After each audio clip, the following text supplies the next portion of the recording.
मिथिंगारानि आयु महर सोलायबाय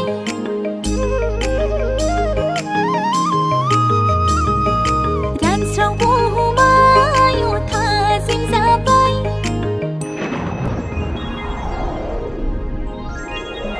हेलो फ्रेंड्स फिन खेबसे लानानै फैलायबाय नोंथांमोननि सेराव नीतामणि बर'नि गोदान बैसागु मिउजिक भिडिअनि आपडेट। स' लोगोफोर नीतामणि बर'नि बे खेबनि मिउजिक भिडिअनि टाइटेला जादों मिथिंगा रानि।